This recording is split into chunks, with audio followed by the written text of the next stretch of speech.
Şu sıralar çeşitli kanallarda reklamlarıyla sıkça karşılaşmış olduğum Sorbil ile alakalı gerek sosyal medyada gerekse çevremde üye olmalı mıyım yoksa olmamalı mıyım şeklinde birçok soruyla karşılaşıyorum. Ben de bu soruya bir video ile cevap vermeye karar verdim. Öncelikle bu video kesinlikle hiçbir işbirliği veya reklam içermemektedir. Bu videodaki fikirler uzun süre ve yoğun bir şekilde eğitim ile alakadar olmuş ve hala olmakta olan bizzat benim fikirlerimi içermektedir. Evet, dilerseniz başlayalım. Daha çok dil öğrenimi ve kariyer açısından gelişim vaatleriyle öne çıkan Sorbil ile karşılaştığımda hem dil hem de yazılım açısından kendimi geliştirmek niyetiyle hemen üye oldum ve kullanmaya başladım. İlk başta uzun süredir İngilizce ile alakadar olmadığım için unutmuş olabileceğim bir takım kalıpları hatırlamak amacıyla B1, B2 düzey İngilizce eğitimlerine tıkladım ve izlemeye başladım. Eğitmenlerin gayet iyi bir şekilde anlatım yaptıklarını söyleyebilirim ancak gözüme takılan bazı rahatsız edici şeyleri de sizlerle paylaşmak isterim. Ne yazık ki derslerin tamamına yakınında iyi bir ses kalitesi mevcut değildi. Dersler adeta laptopların kalitesiz ses alan mikrofonlarıyla kayda alınmıştı ve ders esnasında yankı ve boğuk sesler yoğunluktaydı. Elbette inanılmaz pahalı stüdyo ekipmanlarıyla sesin kayda alınması gerektiğini düşünmüyorum ancak yine de eğitim gibi sesin öneminin had safhada olduğu bir alanda sesin kalitesiz oluşu beni hayal kırıklığına uğrattı. Bunun yanında eğitmenlerin kullanmış oldukları sunumlar PowerPoint'in hazır şablonları üzerinde dümdüz yazılmıştı ve pek özenli hissettirmiyordu. Bu konuda en azından Sorbil'in eğitmenlere belirli bir görsel sunum standardı getirmesi gerektiğini düşünüyorum. Ders videosunu seyrettikten sonra da dersin altında yer alan yorumlarda sürekli "Hocam dersin dokümanlarına nasıl ulaşabilirim?" ve benzeri birçok yorumla karşılaştım. En azından bu konuda her eğitim videosunun altına bir açıklama bölümü eklenebilirdi ve açıklama bölümünde eğitmenlerin ders dokümanlarını ve ders ile alakalı dikkat edilmesi gereken hususları not düşmesi sağlanabilirdi. Bu arada her eğitimin genelinde bir açıklama bölümü mevcut ancak benim bahsettiğim şey her eğitim videosunda ayrı ayrı açıklama kısımları olması gerektiği yönünde. Tekrardan şahsi deneyimime geri dönelim dilerseniz.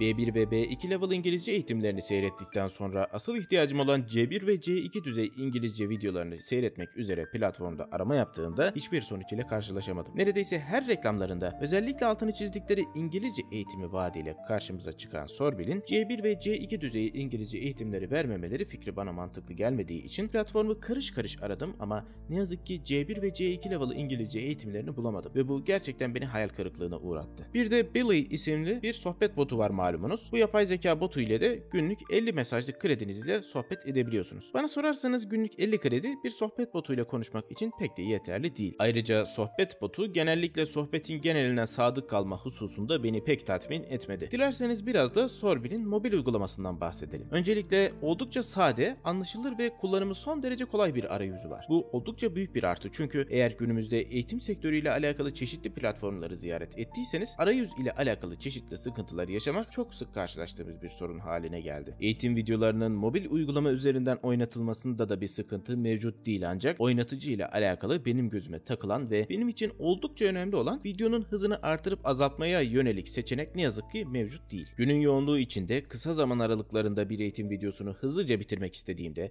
veya bazı eğitmenlerin konuşma hızının yavaş olması sebebiyle bir miktar dinamiklik katması açısından videoyu hızlandırmak istediğimde ne yazık ki hızlandırma seçeneğinin olmaması hiç de hoşuma gitmedi. Gelelim diğer eğitimlere. Eğitimler yabancı dil, yazılım, kariyer gelişimi ve kişisel gelişimi olmak üzere 4 kategoriye ayrılmış. Yabancı dil ve yazılım kategorisini açıklamama gerek yoktur diye düşünüyorum. Fakat kariyer gelişimi ve kişisel gelişim kategorileri son derece dikkatimi çekti ve bu kategorileri incelemeye başladım. Kariyer gelişimi kategorisine tıkladığımda ofis yazılımlarının kullanımı, mülakat adabı, bazı sosyal medya mecralarının kullanımı, Photoshop, Premiere Pro ve 3D gibi eğitimleri görünce gerçekten memnun oldum. Zira gerçekten kariyer için önemli olacak hususları bu kategori için güzel bir şekilde seçmişlerdi. Peki gelelim kişisel gelişime. Kişisel gelişim ne yazık ki genel eğitim piyasasında ele ayağa düşmüş bir sektör haline geldi ve ne kadar abuk sabuk fikre sahip insan varsa bu alan ile alakalı atıp tutmaya başladı malumunuz. Bu yüzden Sorbil'in kişisel gelişime yaklaşımını son derece merak ettim. Acaba gerçekten bu safsatalardan arınmış bir tutum mu sergiliyorlardı yoksa Sorbil de mi bu bataklıktan nasibini almıştı? Bu sorularla birlikte kişisel gelişim kategorisine tıkladığımda karşıma diksiyon, nefes egzersizi, etkili iletişim, etkili metin yazarlığı gibi gerçekten kişisel gelişim ile alakalı eğitimler çıktı. Tam da oh be, sonunda spiritüalizm, çakra, çekim yasası ve vahdeti vücut gibi saçmalıkların olmadığı bir yaklaşım derken biraz daha aşağılara indiğimde bu saçmalıklarla karşılaştım ve mutluluğum kursağımda kaldı. Alacağın olsun Sorbil. Tamam,